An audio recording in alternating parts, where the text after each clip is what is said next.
Ready graphics? Ready theme? Cue it. Good evening. For your information tonight. Hi, I'm Jesi Mullins. And I'm Lauren Milberger. And this is FYI, the Murphy Brown Podcast. Frank, no. I want this necklace so badly. This is crazy. Fontana gifts are unreturnable. Saccharin is not Murphy Brown. Frank actually did good, in spite of him. Happy accidents are fun. And on today's episode, we'll be talking about Season 3, Episode 9, The Bummer of 42. I would sing the birthday song right now, but we know that Murphy doesn't like that. It's funny, I feel like I don't entirely know if I believe that statement in the episode. Oh, really? That she doesn't like the birthday song? I mean, it makes her so unique, I feel. Like, so it's kind of cute. It does. Well, it does. And I think I had originally believed it until I saw who was saying it in the episode. And I was like, is that a real thing?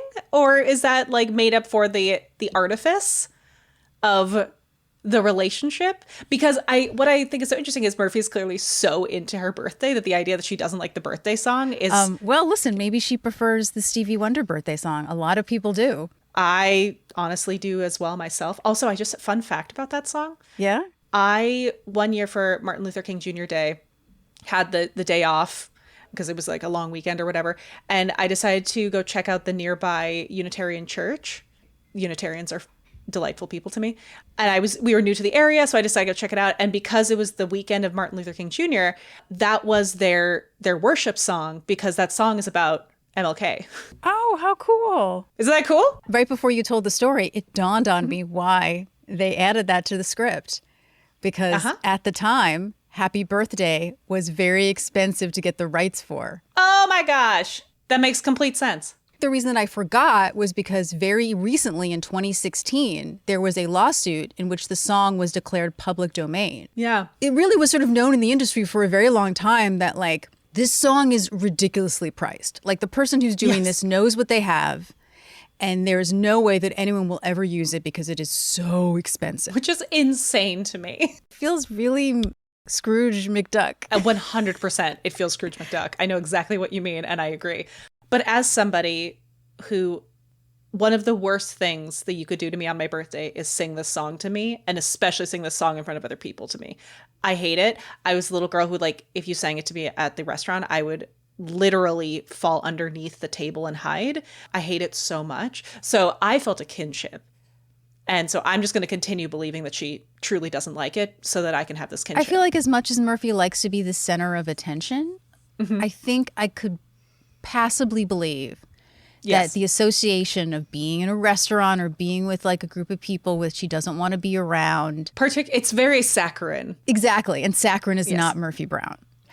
You know, I always think of this as the only birthday episode for Murphy Brown because I always forget that there is a birthday episode in the final season. Oh, God, you're right. Obviously, they didn't remember this episode, which happens a lot, you know, when different showrunners, you know, come up. But it just feels like more... Well, here's the thing, right? What you establish first is canon, and then anything that becomes a retcon is a retcon, right? So the May-April birthday is a retcon, or we just, you know, assume that it happened in November and... Yeah, that's a thing we see a lot happen with people with whether or not they have siblings. That happens in shows all the time, where there's like an offhanded comment that then someone decides to expand upon later, and we completely change the family unit because it was an early comment. So yeah, it's... And I know it's hard, right? Because it was on for 10 seasons. There's a lot of story that you weren't even there for. But my understanding is that there's supposed to be a Bible, right? Like a Bible that's kept that has all of that kind of information in it. So I don't know. But they wanted to do a birthday episode in the final season, and maybe that's the only time they had to do it. So... Sure. You know. In my head, this is her birthday. This episode, The Bummer of 42, is a pun off of the film The Summer of 42. It is written by Tom Palmer, his second of the season. It is directed by Barnett Kellman, and it aired November 26th, 1990, which we will assume is Murphy's birthday. And for those who are following and paying attention and ascribe to some of these fun things, that makes Murphy a Sagittarius, which I truly have no initial impressions on other than I'm like, yes, she's a fire sign. Same. I only really know like mine and like my family. And so if I meet someone who has the same sign as one of my family, I go, oh, I know like what you're supposed to, you know. Obviously, like well, not obviously, but I personally just take it all with a grain of salt. I think it's fun. Don't know if I necessarily believe in it, but a lot of times it really lines up, which is a little creepy. Yeah, it's a nature versus nurture thing, and I think it's really fun. I think that there are too many similarities with people who are not necessarily from the same family. Agreed. I tend to collect the same signs in my life, and they all seem to have some similarities that, hey, one of my favorite TikTokers says, I'm not a scientist nor a Keebler elf, so I can't speak on this, but I do find it fascinating. So a brief description is Sagittarius is a mutable sign, meaning it's associated with adaptability and flexibility. This perfectly represents the archer's deep-rooted desire for change. Sagittarians are born to explore, and it is critical that these archers have the freedom to roam. Fueled by wanderlust, these archers can be found traversing all the corners of the world on thrill-seeking expeditions, chasing after geographical, intellectual, and spiritual adventures. Sagittarians are on a perpetual quest for knowledge, which makes them incredible storytellers, entertainers, and creatives. It's not all fun and games, however. Sagittarius is notorious for its signature bluntness, and their brutal honesty can often lead to misunderstandings, communication breakdowns, and lots of hurt feelings. This is crazy. But the good news, Sagittarius doesn't take anything too seriously, so it's hard to stay mad at these wild optimists.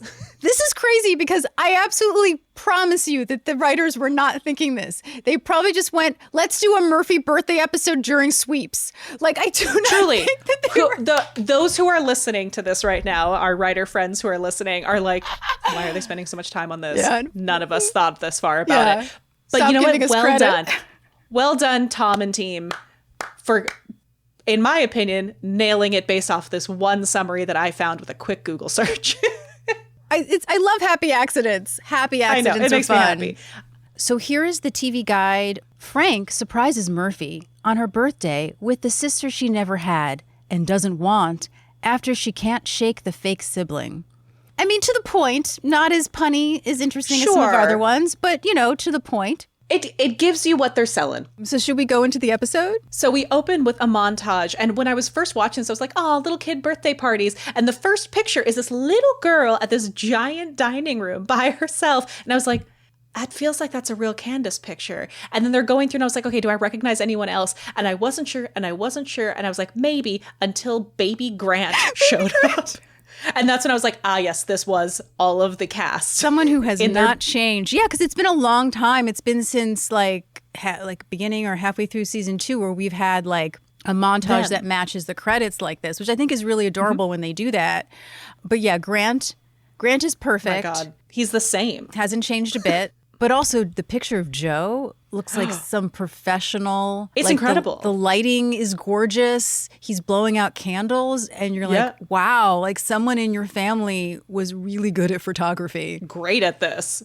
I have to say, because we know like kind of Candace's upbringing. It's sad. And the life she grew up in. That picture makes me really sad. It's very sad, yeah. She's this little girl in this big room. And I was like, oh, Candy.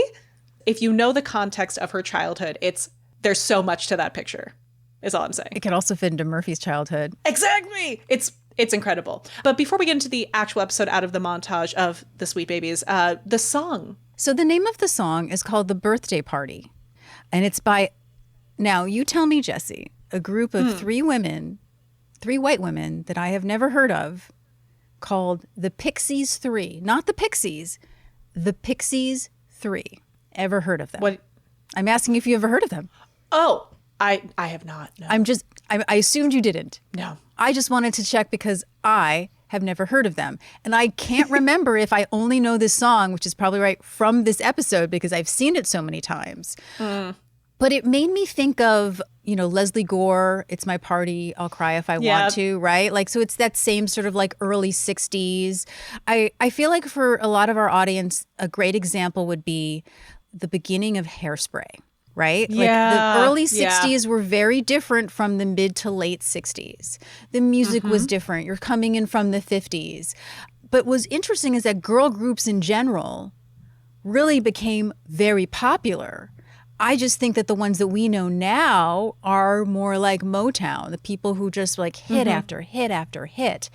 Now, what's interesting about Leslie Gore, and I hate to make this about Leslie Gore, is that making her sort of separated from, say, the Pixies 3, is that she started doing things like You Don't Own Me, which we all know, of course, from the First Wives Club, which is why I bring it up, where all of a sudden it's becoming anthems, where young teenagers, which are the baby boomers, which was a huge generation and really started changing the way that entertainment and music and the world in general in terms of performance was catering to children, which was very new. I think today we don't realize that, right? So there are all these teenagers who are singing about love, singing about their party. Party albums were sort of a big deal. So their only hits were The Birthday Party and 442 Glenwood Avenue, which sounds familiar to some other songs that we've talked about where it's the phone number. The themes of the song are pretty obvious. It's just about a boy that you like or the address where he lives or something like that. So The Birthday Party was their first single. It made the top 40 nationally. And it was on an album called Party with the Pixies 3, which is considered actually an early rock and roll concept album, which is interesting, based on sort of the idea of it's Friday and after school, you and your friends are going to just go to a party and listen to albums. I mean, I love that linguistic quirk of saying something and then the number of it in that, like the Pixies 3, the Berenstein Bears, whatever. That's it. Like the Pixies 3, the Musketeers 3, the like that thing of like flipping linguistically. So I it's a clever name of a band because I think it is like Party with the Pixies 3. It like it's a fun little thing, but I just wish I knew more about them. Yes, I wish I did know more about them. And just to give them their due, there were several members up until 2010. So it's one of those sort of old groups that most likely on like PBS, right? You'd probably see them get together. And I am sorry that I don't have a lot of information on them, but they just only had 2 songs. And it's from a time when, you know, the music was just so rich and so many hits that the internet is great, but there's just not a lot of stuff on there. So I apologize to the Pixie 3. We have Midge Neal, Bonnie Walker, Kay Cribbs, and Deborah Horn. So there were 4 of them, but there were always 3. Yeah, that's fair. But it's a very cute, fun song. And it fits perfectly into this episode. And I love seeing the cast and their younger it's really photos sweet because it's really sweet, and also I think it does a really great job without saying showing us the generational differences. Yes, just that's in like really the why I quality really of like the photos. it. Yeah, absolutely. You're like, yes, your childhood picture looks very different than your childhood picture because of just technology and the furnishings. That like it says so much about the age diversity in this group, actually. So out of this montage, we are in the bullpen, the elevator doors open, and a man appears with a giant collection of oversized black balloons with skulls on them. Of course. Which I'm sad no one's brought me this balloon arrangement now. Well, perhaps when you're older. Indeed, once I've earned it. He's walking in, he makes his way toward Murphy's office, and you can see that outside her office, all over the secretary's desk and next to the door and possibly inside, because we can kind of see, there's just a chaotic mountain range of presents. Oh, yes. It's like a party, but just for Murphy. Yes. And we will get a better view of this a little bit later, but we do see that this episode's secretary is an inflatable T-Rex holding a sign that says, "I'm your new secretary." Which may be one of the gifts. Yeah, exactly. Like, you're welcome. Here you go. It won't talk back. It'll just stand there. What I like about this featured actor is he walks it over and then you see him accidentally knock over some of the bigger presents. It's this little bit of business in the background where he goes to like set down the balloons and the big present in front of it gets knocked over as he's going and he's just hastily trying to put them back. Kudos to props because when it falls over, they are fully wrapped. And it visually gives us a sense of like, wow, like this is There's lot that someone can't even like get around them. Yeah. Corky makes her way over to Jim, declaring that she hates Murphy's birthday. She recognizes that she's 42, and when she graduated from high school, Corky was 1, but there's no reason to make them all miserable. One of my favorite deliveries that Faith has ever done. The ... But I also feel like now that I'm older than Corky, that joke lands like so different for me, and I find it even funnier. Jim ponders that birthdays are peculiar creatures. Quote, "The glory of youth fading into distant memory. Another wrinkle seen in the mirror that wasn't there yesterday. Your wife buying you a Barca lounger years before your time. So, correct me if I'm wrong. Okay. But I feel like the Barca lounger was the proto lazy boy. Yeah, absolutely. It was very big. I feel like it was a buzzword in the 90s.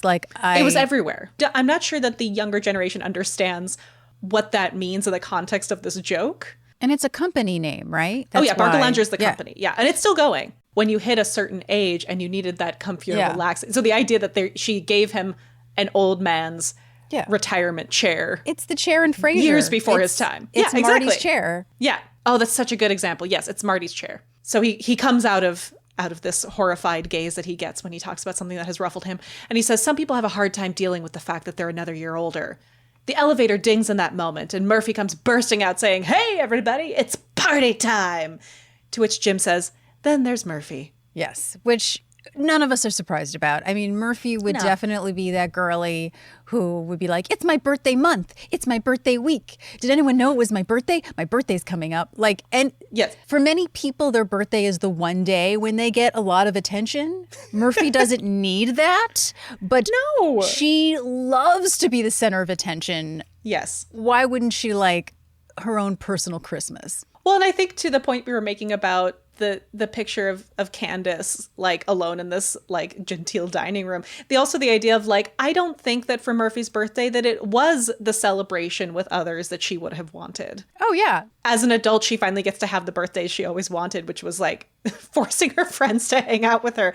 I'm surprised she's not registered somewhere. Truly. She struts her way into the middle of the bullpen, saying there will be cake and singing and merriment with a 4 p.m. start. She looks over at her mountain range of gifts and goes, oh, there's more than last year. She thinks they're going for a record this year. And she knows that everyone there wants to wish her happy birthday in their own special ways, but they must wait because some of her gifts might be perishable. And she, like, scampers into her office. Can we talk about her outfit, her birthday outfit? Please. Oh my God, it's so good. Obviously, we hope that you're following along with the episode. The links are on our website, but obviously we'll also have it on our social media. So hopefully you are looking at it right now, or after this, you'll pause and like look on our social media or watch the episode because we would love that. Anyway, she is wearing this burgundy jacket, which we've seen her wear before, with a white button up with the collar just like popped, with this silver necklace, which is not really even my thing, but again, love chunky jewelry on Murphy. And it's around, it's a little Diane Keaton-y, right? Like it's not on the skin, it's around the collar that's been popped up. Mm-hmm. And she just looks so fabulous. Oh, and then like her hair is sort of that lion mane. I used to think that it was a perm, but I think it's just her hair teased now because it keeps going back and forth sometimes this season. I just As love someone it. who loves chunky, like, bring it on, artist flea market jewelry of all metallics, the fact that it is a snake makes me, I want this necklace so badly. I have this, it reminds me of this necklace that I have from when I first moved to New York City, and I bought it in one of those jewelry stores on Lexington that, you know, just like is full of random stuff. And it is just a giant, it's like a collar kind of like this, where it's like collar choker, a little bit higher. Mm-hmm. But this gives me the same vibe of like, it is such a statement. It's beyond what I think we'd now call a statement necklace. She's wearing a piece of art. Yeah, she is. And she's wearing feminist silver. Oh, it's incredible. So proud of her. So once she walks into her office, we think maybe she's going to be there for a while. And she walks back out towing a gift bowed Carl. Oh, Carl. Carl's wearing a giant, one of those giant kind of red velvet bows that you would buy at a department store perhaps, and the ribbon is wrapped around him several times, and she's holding him by the end of one of the ribbons, pulling him out. And I have to say, Rich Brinkley, this might be my favorite Carl episode. It is, and it's the one time where like I'm on Murphy's side more than, not that she always treats him very well, but on this side I'm like, yeah, step too far, Carl. Like, you're adorable because I love you, but if it were me, I'd be like, no, it's not happening. I both believe Carl is so earnest and also doesn't expect her to actually take it. Like, to me, this doesn't cross into creepy because Carl would never force her to do anything. No, he wouldn't. And I say that with a little bit of a joke. So you know what I mean? But it's like, okay, no. He says he hasn't even unwrapped her yet. Good things come in big packages. And then he does the cutest little like stand and twist. It's really adorable, yeah. It's so non-threatening. Very much so. She says she appreciates the thought, but something tells her they'll both regret it if she untied this bow. And he just goes, I wouldn't. She says, try her at the end of the year. Her resistance is always down at the office Christmas party. And I'm just going to say, Murphy, if you don't want someone to hit on you anymore and you're getting fed up with it, which here's the thing. I'm not sure Murphy's entirely fed up with it. I do think Murphy loves the adoration. Oh, of course. Oh, I'm yeah, just saying, absolutely. So Carl takes this as someone like Carl would, as, oh my God, I have a chance. And goes, yes. And then he just says to himself out to the audience, I knew these French cut jeans would get her sooner or later. And then just walks off, still bowed up. He's so earnest. I love him so much. As he's walking, we have the lovely kind of the wipe of screen, which is Carl going one way, and then Miles and Frank entering in the other, wiping across screen in a beautiful visual moment. Good job, Barnett. And Miles is giving Frank one more chance to go in on the group gift that Miles is holding. And it's a medium-sized box with a very elaborate bow on it.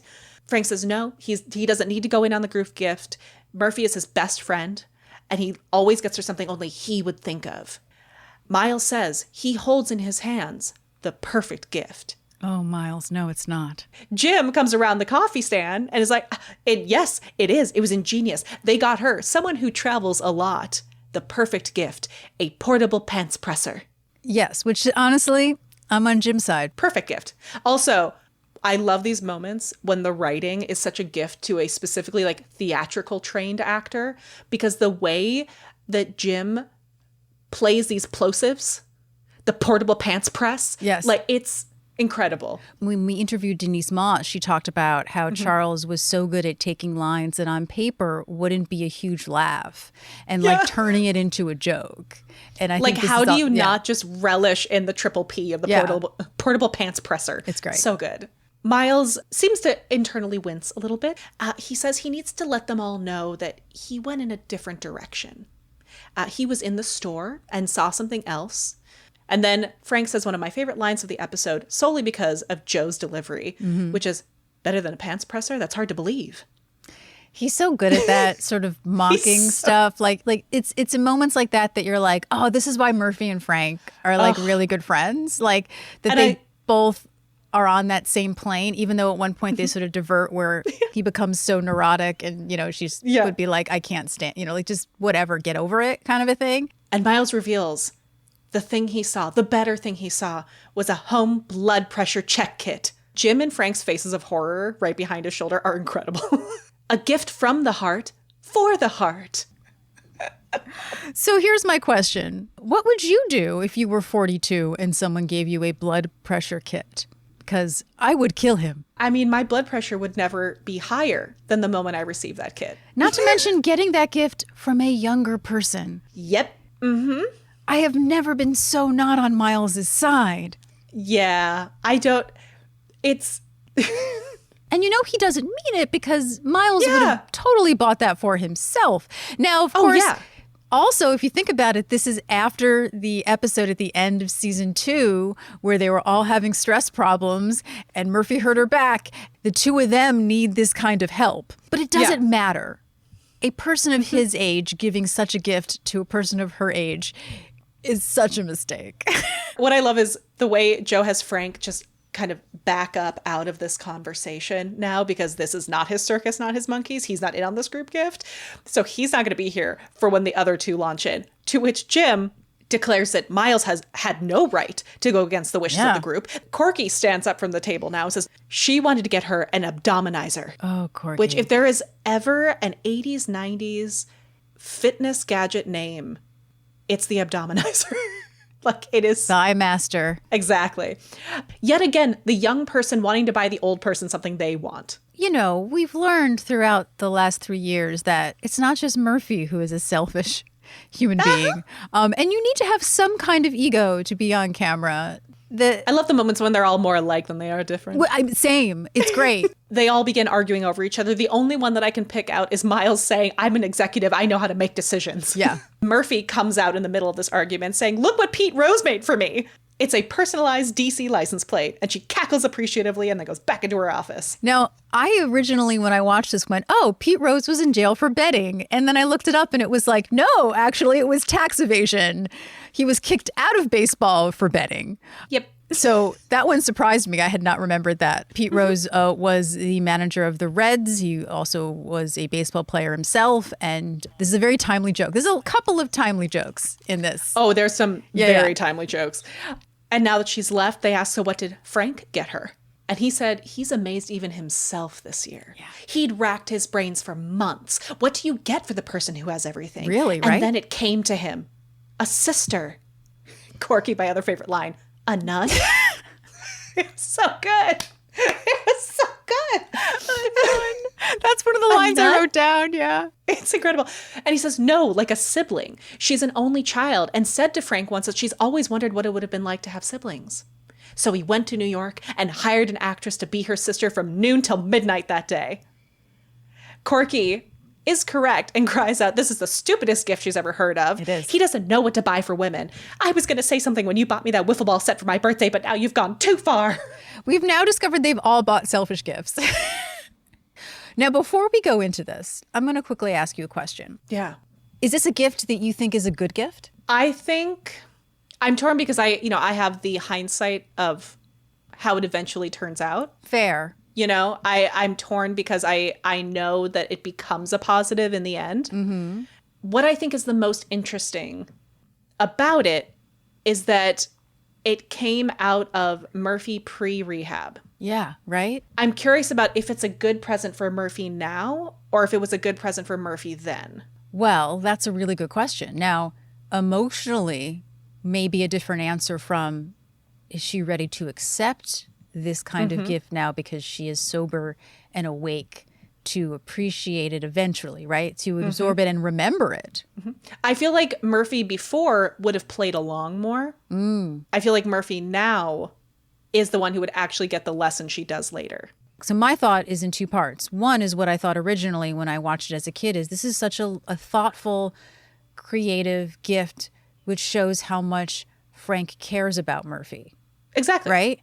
But on the surface, looking at it now from if I was really in this situation and my best friend made me spend the whole day of my birthday with a stranger, I would be just as mad as Murphy. I feel like from the heart of where Frank is coming from, it's incredibly thoughtful and it really ends up paying off. It does, yeah. It is such a I know my friend. It is the one thing that we see that someone gives someone that is entirely about the other person. Like this is entirely about Murphy's deepest wish that she said in a drunken haze, filling this part of her. Like he really knows his friend. So like that source of it, I think, is the most insightful of any of the gifts that we hear of. Absolutely. In this episode. But I will say the way it plays out feels like it's more a prank than a gift. Yeah. Which, again, I think this is why I'm like Murphy before probably would have just played along with the prank and been very surface about it. I think she probably would have played along more, gotten drunk with her at Phil's, and had this, this big like she can just drink, not dealing with it. But now she has to deal with what makes her uncomfortable because she can't drink her way away. So it's not as fun for her. But I think it ends up being more rewarding at the end of it. Yeah, which is the example of most experiences for Murphy she doesn't want to do. She gets pushed into it and then learns something at the end. Yep. And this is such a great example of that because Murphy doesn't have a lot of female friends. Yep. And we've talked about that female friendship is very important. I mean, friendship in general. I don't want this to seem like this is like a sexist thing, right? But just there's... Let me talk about it this way. It's not even just female friendship. It's friendship with someone who comes from your experience. Yeah, a true contemporary. Is an experience that Frank can't relate to. Exactly. I think we look at like the women that we see in Murphy's life and they're either older than her, like her mother and Doris, or they're younger than her, like Corky, or they're her direct competitors. And so the idea of having someone with the same identity as you who's doesn't feel like a competitor or someone who's either above or below in rank But I think it ends up being an excellent gift for her. It does. Yes, it does. Yes. But in the reality of the moment, I would be just as mad as she was. I would be livid. I'd be like, where's everybody else? Like, Yeah. nope, we're just leaving you with this person. I'm like, I wanted to hang out with my friends. Yeah, exactly.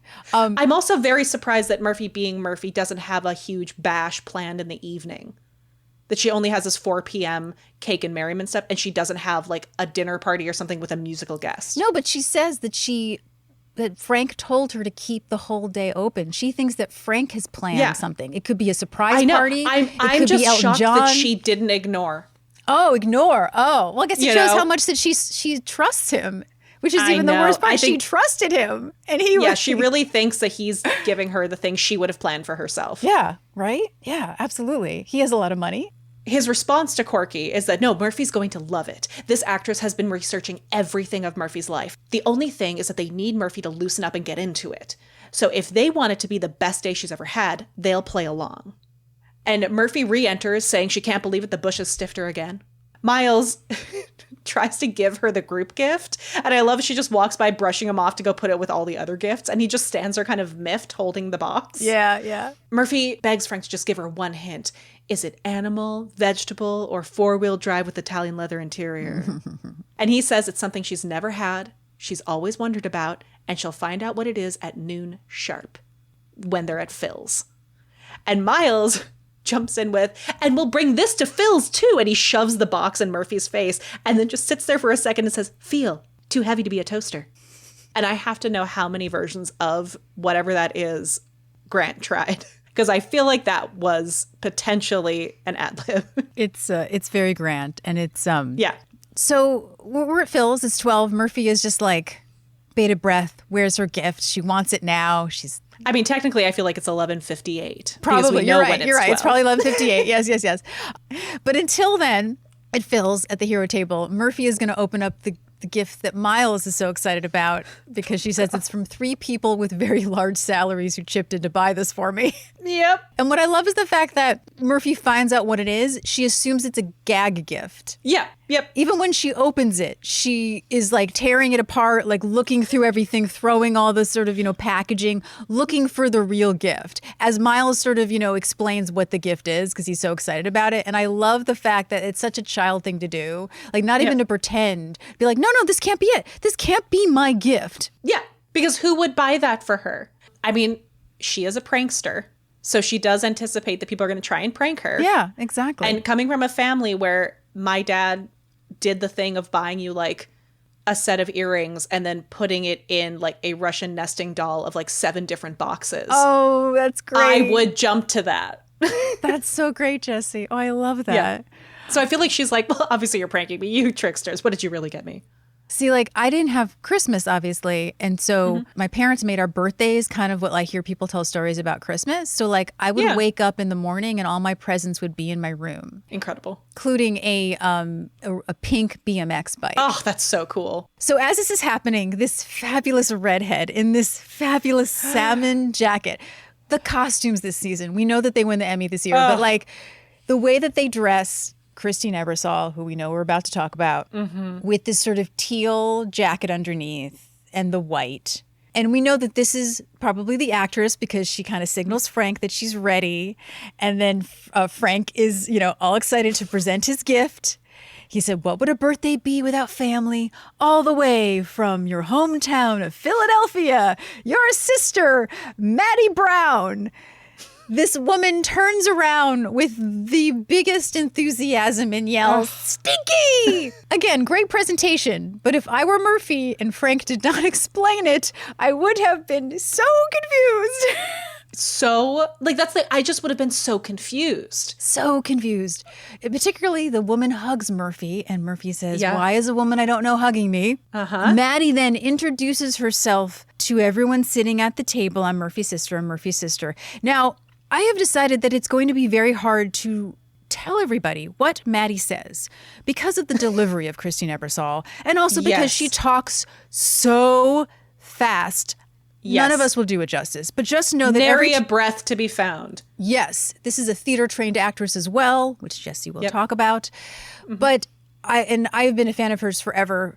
But as I'm sure we both are, I love characters in sitcoms who do this. who are very sort of perky and talk really fast. It's so hard. There's an art to it. And she just brings so much to this character as a over-the-top actor, as herself, and as Murphy's quote-unquote sister, right? We never learn her real name. Yep. And so just know that she is a ball of energy, which would be probably the opposite of Murphy. It's such a big performance, but it's one of my favorite examples of one of my instructors always talked about that it's not that you minimize your performance when you go from stage to screen, but you minimize the container that you're in. There you so go. how does that performance fit your container? This is a huge comedic theatrical performance, but it fits within the container of television in such an excellent way. But it's still, you get the idea, it's not that it's too big for television, it's that it's a big character for these people. Like, she is too big for the room because she's doing this performance, not because she's a theater person in a television show, if that makes sense. It fits into the character because you would believe that she's trying too hard. Yeah, you believe she's this theater actress trying to play the part of a lifetime, and there's this like, God, I hope I get it energy to her throughout the entire thing. It's incredible. Would you like to talk about Miss Christine Ebersol right now? Would I love to talk about Christine Ebersol? Let's talk right about now. Christine Ebersol. So Christine Ebersol is one of those icons of stage and screen that again, looking back in retrospect, I feel like what I knew her first from as a child is not what I know her best from as an adult. I don't even know what I knew her from first. And I'm pretty sure the first thing I saw her in was My Girl 2. That tracks, yeah. And then the next year she was the mom in Richie Rich. So I feel like I saw her back to back in these two things. And that's where my recognition of her face and her voice comes from. But y'all, we could talk forever about Christine Ebersol. We won't because we have more episode to talk about. But fun fact, she was born in Winnetka, Illinois, just north of Chicago proper, very near where I live right now. She met Mark Shaman, famous Mark Shaman, when he was 19 and the musical director of her first club act. Do you want to remind people who Mark Shaman is? Do you want to remind people who Mark Shaman is? I do. Mark Shaman from my hometown, which if you've listened to our show, you know that. But also, we've mentioned Mark because Mark did all the music for Sister Act. Mark wrote Hairspray, which we just mentioned in this episode. Mark is a genius. Yes. Mark left high school when he was 15 and then was working for Bette Midler within a year. He is a genius. A prodigy really is probably the better thing. He's written Broadway musicals. He did the music to Misery, A Few Good Men, and did a lot of cabaret stuff. And he's a jack of all trades, really. Incredible. So some of her big breaks were she had two different roles in two different seasons of Ryan's Hope. But But if you listen to our Patreon, we talked about Candace's history with SNL. And at one point we reference the brief time in which SNL was produced by a different person. Christine Ebersol was a cast member of that time, 1981 to 1982 season, the first full season under new producer Dick Ebersol, not related. Yeah, that was Different always so spellings. funny. Not related at all. Her comedy chops are strong. One of my favorite things about her as a television performer is that this was in 1991. In 1996, she stars in the single season of Diane English's Inc. TV show, Yeah, she remembered her. starring Ted Danson and Mary Steenburgen. I now know Christine Ebersol best as the stage performer. I mean, her history on stage is huge. But in particular, she has won 2 Tony Awards. She won in 2001 for the 42nd Street Revival, and then in 2007 for Grey Gardens, where she played the dual role of Big and Little Edie. She was amazing in that. I got to see it for my birthday. Insanely good. I got to see her in 2009 when she was in the revival of Noel Coward's Blithe Spirit with Angela Lansbury. Oh my God, that's right. I did see her in that too. She was so good. She's so good. It was one of my favorite things I've seen her do. But another one that I got to see in New York was her in War Paint. I saw War Paint also. The musical. Yes, I did too. I got to see War Paint while I was still living in New York. It was before I moved. But the musical focuses on the lives and rivalry between 20th century female entrepreneurs Elizabeth Arden and Helena Rubinstein. Starring Christine Ebersol as Elizabeth Arden and one Patti LuPone as Helena Rubinstein. To hold your own in a dual starring role with Patti LuPone says a lot about Christine Ebersol's like force of nature and craft. She's incredible. She's funny. She's deep. She has this huge voice, but she can also play these smaller, more gentler women. Though I do have to remind everyone, she's 5'10". So like the woman commands a space. I did not realize that. Wow. She's currently, I believe it's still going. Yeah. Bob Hart's Abishola. She is, yeah. It's a sitcom that started in 2019. She's one of those people that like her performances have not aged at all. Like she's still as vibrant and as snappy and as interesting to watch as she was when she was younger. So highly recommend. She's in everything. She's so good. She's in Amadeus and Tootsie. Uh-huh. Yeah, oh right. She's in Three Tootsie. Men and a Baby. Like what I really find fascinating about her career is how she started out in the theater and had a couple of Broadway performances, obviously did Cabaret with Mark, and then moves to LA, I assume, because she starts doing all of these. She had her own sitcom for a year, Rachel Gunn, which I remember watching because I was like, oh, I like her. I was like, she's great. Yeah, and then racking up all of this sort of television and movie. I know Amadeus, she got a lot of attention for that. And then coming back to Broadway in like the 2000s, doing 42nd Street, winning the Tony, and then having this like amazing theater career as if, you know, she'd always been this sort of Patti LuPone kind of a diva. And I don't know as much about her career beforehand, so I may be wrong, but it always sort of reminded me of like Stockard Channing. Yeah. You go to LA, you get the recognition and the name, and then you can come back and do all this really great theater work that maybe you weren't able to do before. Name recognition. Yeah. I love her tessitura in the Bette Midler version of Gypsy. I was going to say the Bette Midler version of Gypsy is one of my strong visual memories of her. Yeah, Royal Pains, tons of stuff. She's a consummate stage and television performer, and just particularly sitcom, I think she's so good at. So this is, I think this role, anyone else, it wouldn't be something that you remember. This just ties into a quote from Corby Siamis about Tom Palmer's writing and how this episode is another example of Tom's greatness with creating fun outside characters. To meet the level that is written by Tom, you have to get an actor who can carry it, because he writes these really interesting characters that just come bursting into an established group and have to hold their own. And it takes someone like Christine Ebersole to do it. Yeah, I had asked Tom if he remembered anything from the episode, and it was a long time ago, so he emailed back that he really didn't remember a lot. But he thinks that this was offer only. And so I think it's interesting that she was a name among the industry enough for them to like probably be given a list of actors to go, oh, yeah, her. Mm-hmm. So as all this is going on, Miles is trying to take his blood pressure. Again, because he didn't buy it for someone who would want it. He for himself, yes. And Frank is encouraging everyone to like accept the fact that this is Murphy's fake sister, and they all know that. And Jim comments that they have the same eyebrows. Like he's just like, I'm not good at this. I don't know what to do. He's like, yeah, totally. And Murphy starts to become sort of impressed at what it first just feels like a parlor trick, right? Like it's just something that's going to last for like maybe, 30 minutes and then it'll be done. So at first she's like, wow, this person is really good.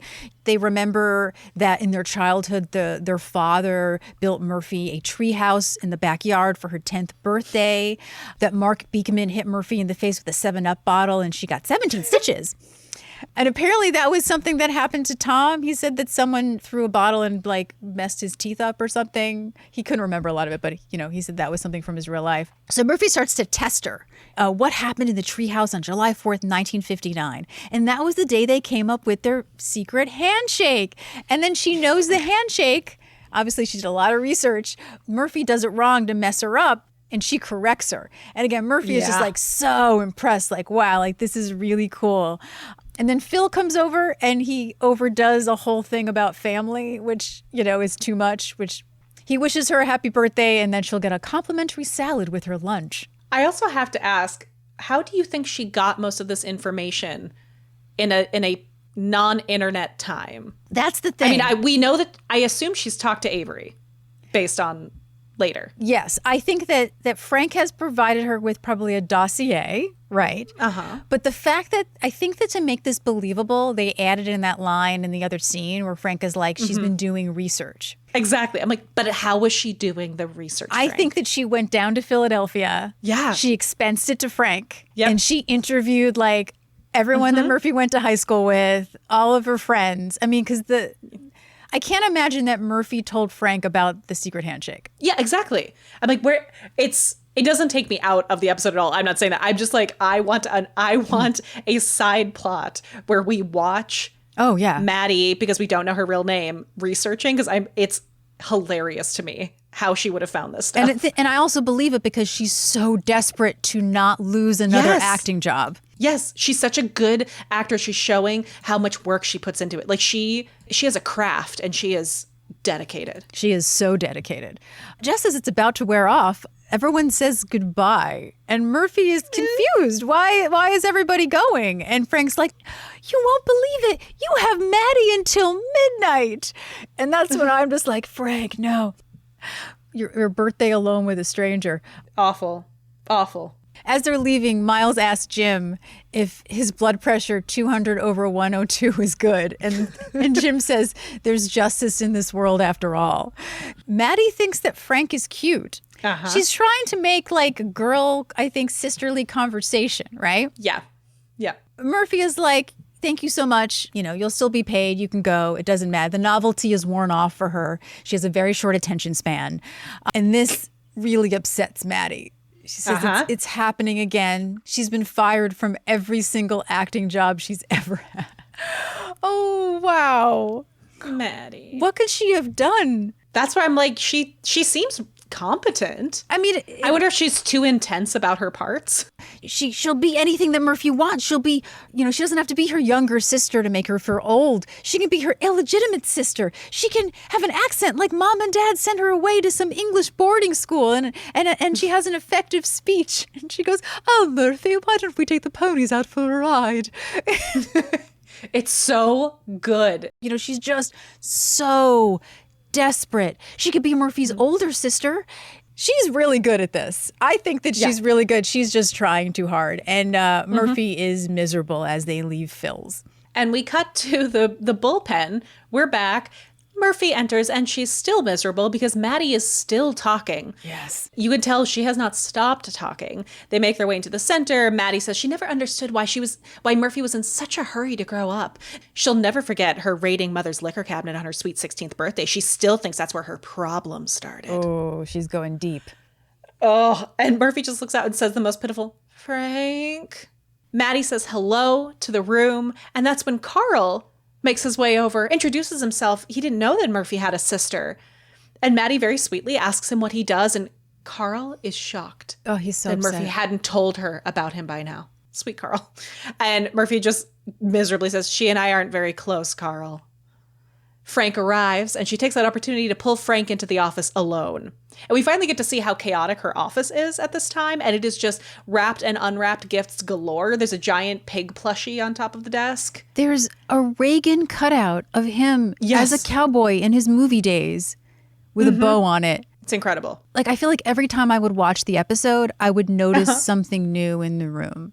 Yes, I also have to say, I know this is a little later in the scene, but we finally see the dartboard. Yes, we do. Unleaded $1.69. You know, I thought we'd had this sign before, and I can't. We had something about gas prices. It was literally the words Maybe, gas yeah, prices. but I looked in our database and like of all of our past breakdowns, and I couldn't find it, but I felt like it was similar. While Murphy's talking to Frank, she's lifting and cleaning gifts off of her desk to get back to the desk itself. And she says, okay, it was very clever. They all had a good laugh, but she doesn't want that woman following her around until midnight, which, fair. Yes. Frank is genuinely surprised. He says he thought a sister would be the greatest gift he could ever get her. She was so passionate about it that night. Murphy says, that night, what night? And he says they were closing up Phil's. They were talking about family and his sisters. And then she started sobbing uncontrollably about not having any sisters. Doesn't she remember? And Murphy turns and says, I was drinking then, Frank. I said a lot of things I didn't mean. I probably said I wanted to sleep with Larry Storch, too, but you didn't give me him for my birthday. So apparently Larry Storch, who was on F Troop, which you don't have to look up. I only know it from commercials from TV Land when I was a kid, was on in the 60s, a sitcom about guns and cowboys and stuff. And apparently Larry Storch wrote Diane a letter, and it was, I think, a little tongue-in-cheek, you know, so I don't think he was like mad necessarily, you know, but he did say that now people knew who he was and he could get reservations at restaurants, which I think is kind of like a fun way to be like, I'm laughing with you, thanks for the mention, you know? Yeah, exactly. Even though it's not positive. It gets a really good laugh. Yeah, so it does, worked. yeah. He says, listen to herself.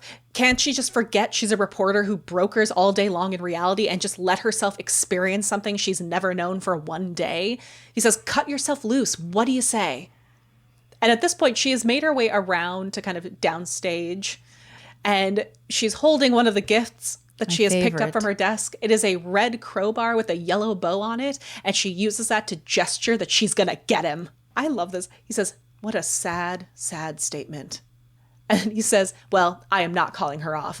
And he goes to leave. That's when we see the dartboard. And he turns around and says, "You know the rule. Fontana gifts are unreturnable." And he marches out, I assume back to his office. And she comes out wielding the gift crowbar, saying they're unreturnable because he can't shop in a store like a normal human being. You're a sick person, Frank. Incredible. The crowbar is a paid extra. At that moment, Carl returns to her and says her sister went to the ladies' room if she's wondering where she is. And Murphy turns to the full bullpen and says to everyone that she is going to be in editing for the rest of the day. "When my sister comes back, don't tell her where I am and don't let her in my office. I don't want to see her again for the rest of my lifetime. You got that?" And she rushes into the elevator that has just opened. And Carl turns downstage and takes his hat off in distress and leans on the desk and says, "Dear God, why won't that woman let someone love her?" That is a great out. It's That is such a great scene out. It's so perfect. It's so good. And then we are Sweet Carl. And now we're in the townhouse. Murphy comes in with like a sad little bag of Chinese food. She's so upset. She's complaining to Eldon, that she turned down so many birthday invites because Frank asked her to keep the day open. It's his fault that she's spending her birthday eating fortune cookies and not eating birthday cake with Al Pacino. I mean, fair. Yeah. And then Eldon acts like a married couple. Whatever happened to honey, I'm home. You didn't call. I didn't know when to put in the cacciatore. And Murphy kind of like her eyes light up and she's like, chicken cacciatore? It's like her favorite. Like someone actually cared. But it's not Eldon. It's Maddie, who comes in with the food and a whole bunch of party favors, singing 16 tons. Because as we mentioned, incredible. Double Tony Award-winning experience. Getting her to sing it. I mean, she gets applause. I mean, it's incredible. Like, she's doing it like a joke, but it is also so well done. It's that last note. Her voice is huge. It's incredible. The last note. It's like all funny, and then she holds this last note, and it's like, oh, this is the professional. Like, oh, right. This is what we got. So this song goes back all the way to the 40s. Known mostly sung by Tennessee Ernie Ford. Dang, really? Yeah, I was surprised at that. I guess I could hear that. Yeah, but Tennessee Ernie Ford recorded it in 55. A lot of people recorded it. It just was the most popular version of it, one that people mostly have heard. Like, most recently, the song is on the soundtrack of Asteroid City by Wes Anderson. So people are still hearing it. I was like, wait a second, yeah. But just to give people a little sort of history, that this is a song that for the 20th century, or even more, from like 1955 all the way to, now, this song is still out in the zeitgeist. I think I first heard it in the opening of Joe versus the Volcano. Oh, good call. It's also a union song. It's about miners. So pretty much as Eldon, is convinced that this is Murphy's sister. And she says, "It's not my sister." And he goes, she said you'd say that, as if like this is a game that they play. But when she goes in the other room, Eldon does sit down and is like, what do you mean she's not your sister? Like he definitely knows it may not be like a thing. Like he gets that she's serious, which I think shows their relationship, right? Murphy's mother calls and she thinks it's to, wish her a happy birthday. But there's other things that Avery is calling about. She wants to speak to her daughter, and that really pisses Murphy off. You don't have another daughter. You have way too much time on your hands. After she gets off the phone, Maddie is just like, oh, she wants us to come for Christmas. The other thing that Eldon comments is that unlike Murphy, Maddie walked into the kitchen and recognized it immediately. Now, the food smells really good, and I have to say I looked up kitchen cacciatore, and it does sound like it would be really good and it would smell really amazing. Really good. I love a good chicken dish. So Murphy decides that they'll eat and then she has to go. Yes. And then the outline for this, which is also great, which gets a huge laugh, is Eldon says to Maddie, "Man, you must have cried the day they brought that home from the hospital." So we have a quick time jump and we see that they are finalizing the meal. Murphy her mouth is full and she's speaking through a full mouth saying they better speed it up. Gandhi didn't eat as slow as they do. And Maddie turns to Eldon and says, "Oh, Murphy's always been a slow eater. They were always told never to touch her while she's eating." And Murphy just from her mouth is like, "My father never said that."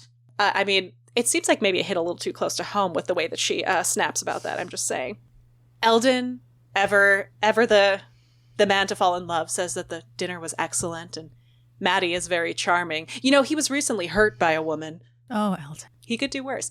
Murphy at that moment interrupts him by standing up saying, she's done, dinner's over, and you know what that means. Maddie stands up and says, dessert! She's standing outside the kitchen door and Eldon leans in, wanting to know if maybe he was being too obvious when he said he could furnish her with a complete medical history. Which means we finally get to go in the kitchen. One of my favorite sets of Murphy Brown. And something that Jesse and I talked about off mic, and I will put these pictures side by side on the Instagram, but anyone who watched the revival, there was a scene in the kitchen. And I have to say, you know, there's no proof that they had access to what the kitchen used to look like, and most likely they didn't. But I hope that maybe they did, because barring like a window for a door, which if someone had their kitchen remodeled could become a thing, the kitchen in the revival looks very similar to the kitchen in the original series, and I really appreciate that. Kudos to them for doing the research on the kitchen as well. You know, we start the series with her having her kitchen painted. We're supposed to have her kitchen painted. You know, she got it remodeled. It would make sense that over time, if there's one area of your house that's probably going to need the most updating over the amount of time that we see span, it's probably going to be your kitchen. Yes.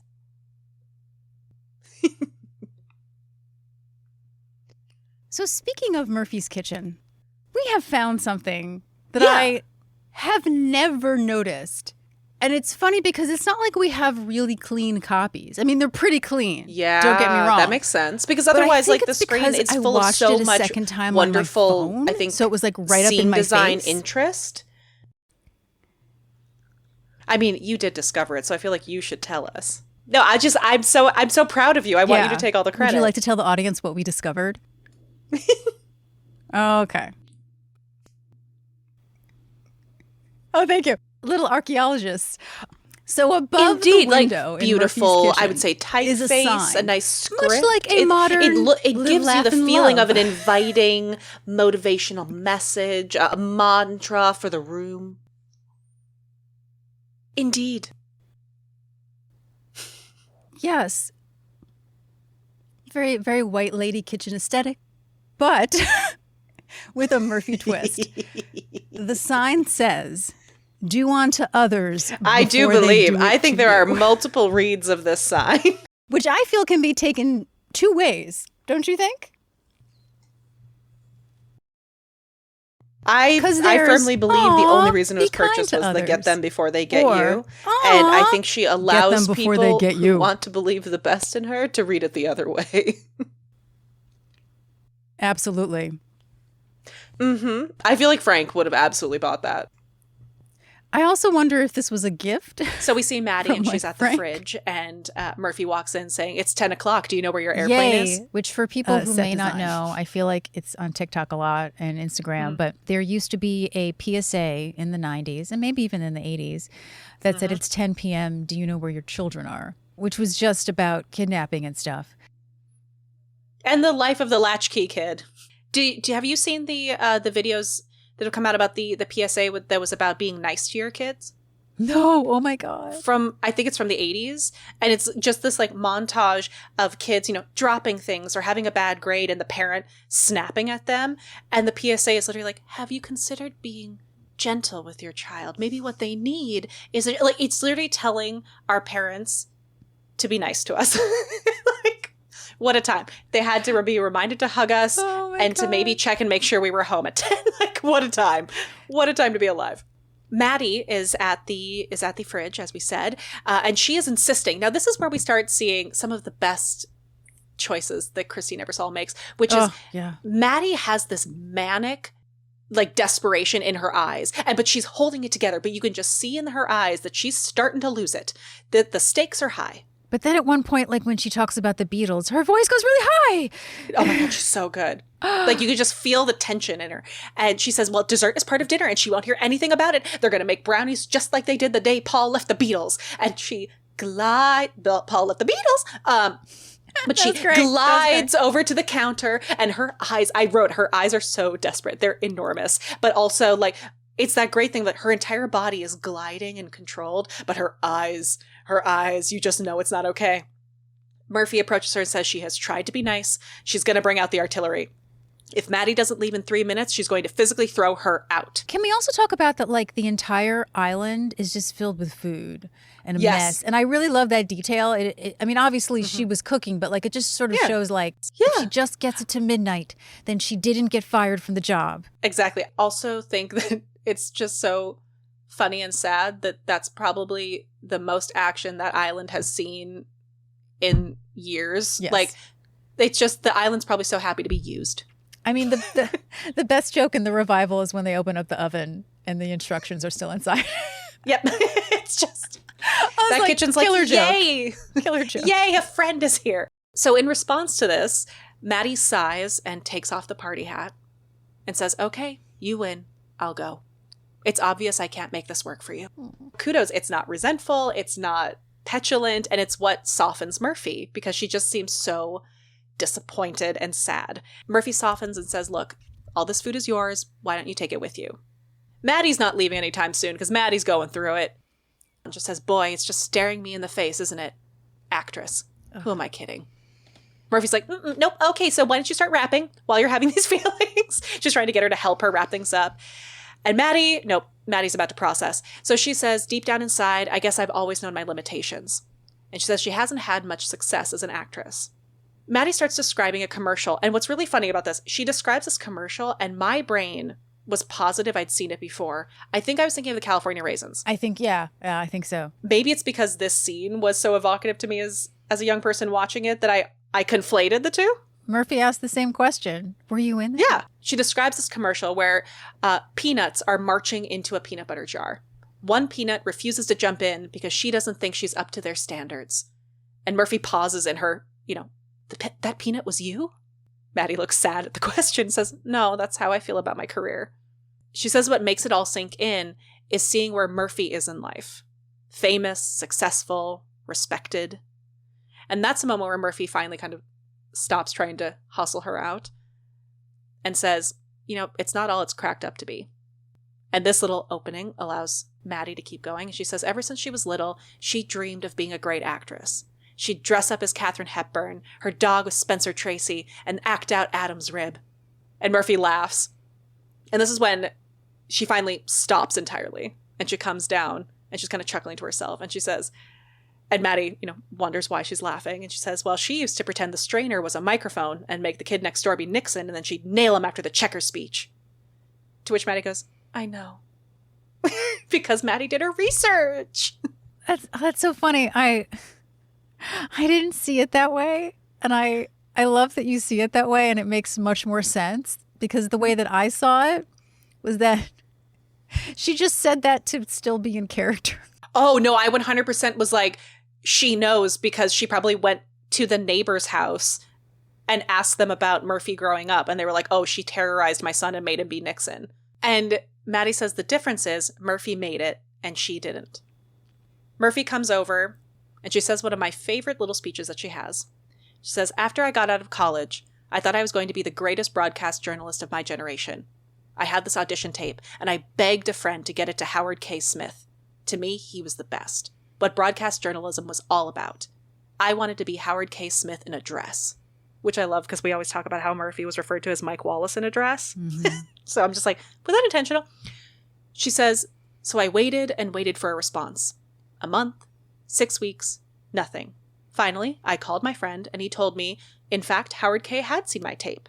And she takes in this breath and she says, his only comment was, her work stinks, but she's got a nice tush. And my heart just This whole dropped. scene is lovely. And I want to add that apparently Howard K. Smith's secretary, former assistant secretary, sent a letter to Diane upset about that line because she said that he would never do it. And it's like, he would never have done that. Yeah. And it's like, I see that if, you didn't. Yeah. But it's fictional, right? It's fiction, but yeah, that was like, it's that I can see someone who was close to him and probably wants to defend him being like, the fiction is predicated upon assuming that he would have that character. Exactly, yeah. And so I can see why I didn't take it that way. I took it as fiction, but I can see why someone who was close to and cared about his legacy would be concerned. So I thought it was interesting to bring up. Remember in the episode with Jim's laugh, there was an anchor, but we couldn't figure out who it was. Oh, you think that's Howard K. Smith? I think it's Howard K. Smith. And I did look at some pictures, and I'm a little unsure, but I'm wondering if it is. I'd believe that. Yeah. It's part of me is like, yeah, and then part of me is like, oh, I don't know. It doesn't kind of look like him, but it kind of does. But yeah. We'll find out when go there. Yeah, we'll find out when this drops, because one of the writers will email us and tell us who Howard K. Smith was. I can't wait. Please solve the mystery. Sorry. I mean, I know who Howard K. Smith is. I mean, who the guy in the photo was. I know how to Google. I'm aware of Howard K. Smith and his legacy. For me, it was, I'm not aware of him enough to have recognized a photo of him. Exactly. If it was him. We are too young. Sorry. And also, because this episode is so jam-packed, we don't have time to talk about him, but perhaps in a later episode we will. At this little break in her speech, she does one of my favorite things that people do in the world, which is she cracks an egg with one hand into the brownie batter. My dad grew up in a diner. My entire life, he always would crack eggs on the counter and just drop them in without shell or anything like that, because it was a skill. That was very impressive to me. I had to stop as an audience member and just admire Candice Bergen for pulling off the egg crack in this scene in such a good take. Like, the stress of like trying to get that, if you're not, that isn't something you can just do while doing this like meaningful scene and then just punctuate it with that. Incredible. Yeah, there is something about, when you're having sort of a moment like that and the business that you do and how it reflects on your mood. And it's always more interesting to me than someone just standing still and giving like a monologue, is like the actions that they do and the business that they do. Yeah. Well, because in real life, especially when we're being vulnerable with someone new or if we're not used to being vulnerable, we don't sit still. We don't. She says, felt like someone had hit me in the face with a brick. My idol was telling me I couldn't cut it as a journalist. The only other thing I knew how to do was lip sync to records. And back then it wasn't a real profession like it is now. You know what I realized? I don't think people get that joke anymore. Yeah. I can see that. But there's going to be a movie soon. And so I feel like it's an interesting part of history. So very briefly, that's a Milli Vanilli joke. Yep. For people not familiar with Milli Vanilli, they were a German R&B act who won a Grammy, had a bunch of big hits, to find out that the people that we knew as the band were lip syncing to someone else's track. And they had been pretending. And so their Grammy was taken back. It was a really big thing. And so that is what Murphy is referencing. So Murphy starts stirring the batter as she's finishing talking. And what I love is that Maddie, and I think actually this is one of those great moments when it's Christine instinctively in this role as Maddie, leans forward to hold the bowl for her while she's stirring. And just kind of like, it's a lean in physically and literally into the conversation, but it's also what you would do if someone was stirring and the bowl could slide. Like, she's just automatically helping like a sister would. It's so sweet and small, but the stirring and Maddie leaning forward to help just creates such a beautiful moment of connection that is the unspoken undercurrent. It's just a beautiful scene. It's gorgeous. And Murphy says, I guess what I'm trying to say is, no matter what it is you want to do, you've got to go after it. No matter what other people say about you. It's always going to be hard. No matter if you're 21 or 42. Oh God, I'm 42. And then Maddie in the compliment that I think we all grow tired of hearing eventually, which is, oh, that's okay. You look really good. It's very sweet. Which kind of thinks to herself and then shares that she's never told anyone that story. Really? Yeah, I guess it's really the kind of thing you only tell. And they smile in unison. And Maddie goes, a sister? Yeah, a sister. And then Murphy launches in and she starts going, I had this other experience when I was a correspondent in London. And I love it. Maddie's like, oh, I've never been to London. I've always said I'd get there. What happened? And the camera pulls back and fades out on the two of them working on the batter together and chatting and telling stories that you only tell a sister. Okay, so 1, yay, so sweet. And 2, Maddie did it. She finished her job. She did. I'm so proud of her. Can I just imagine that, they kept in touch and she still sends Murphy postcards about the showcase that she's going to be in the village. She invites her to everything. Everything. This, sweet, corny part for me is the Maddie started this creating this fictional history and stories with Murphy, and when she finishes the job, she leaves with actual stories and experiences with Murphy that only the two of them have. I think it's just really lovely. It's in the end, it's two women, whether they're related or not, having the experience that Murphy told Frank she always wanted. Frank actually did good. He really did good, you know, and in spite of him. And I think we talked about at the beginning, you know, it's Murphy doesn't have a lot of female friends on the show. And sometimes there's just a connection that you have with another woman that is different than a male friendship. It's just really beautiful. I think the layers to the way this is written, with the familial connection, the generational connection, I love the conversation about, like, it's always going to be hard no matter if you're 21 or 42. Like, the grass is greener concept, and the way that we always think someone else has it figured out when imposter syndrome is forever. Like, I love this episode so much. I think it's one of my favorite guest star moments. I think it's one of my favorite looks into Murphy that's new that we have. It's not, this is a side of Murphy, an element to Murphy that is not kind of a newly packaged version of something we've already seen before because of this unique relationship. Another episode that I'm sad to see go. I know. I can't, but another episode I cannot wait to make someone else watch with me so that I can watch them watch it. Yeah, there's so many episodes of this show where I feel like you can go, oh, this showcases a great guest star. Yes. I think this is the kind of show that made me really just love the whole guest star genre. So we've previously talked at the beginning of season 3, as we are in, that this is kind of the season where, coming off of the Emmy win, Murphy Brown really started to become what would be known as a ratings hit. Not that it wasn't slowly getting better, but, you know, the Emmys really sort of showed people that it might be a show that they should tune into. What I'm going to focus on today is not just the fact that the ratings were getting better, but something that I think thematically fits into this episode. Women supporting women. So before Murphy Brown, CBS had a show called Designing Women, which many of you must be extremely familiar with because it is actually streaming, maybe even more than with Murphy Brown. But it never really was a ratings juggernaut necessarily. But in December, so technically the last season, they decided to pair it with Murphy Brown. Now, many times you would put a show that you wanted people to watch after the show that was getting more attention.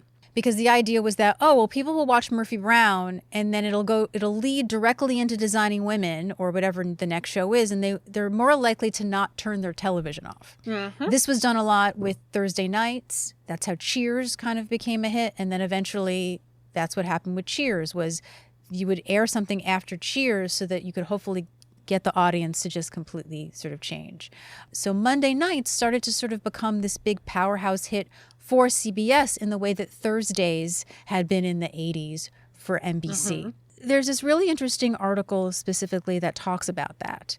Jeff Sagansky talks about that Monday night is the best thing that has happened to us.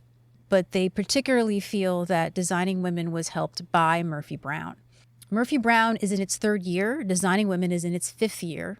Diane English, the creator and chief writer of Murphy Brown, quote, said, "We got talked about in our 1st year, then we got talked about more in our 2nd year, and then last summer we started finishing in the top 10, which is also a big deal because they are up against Monday Night Football." Yep.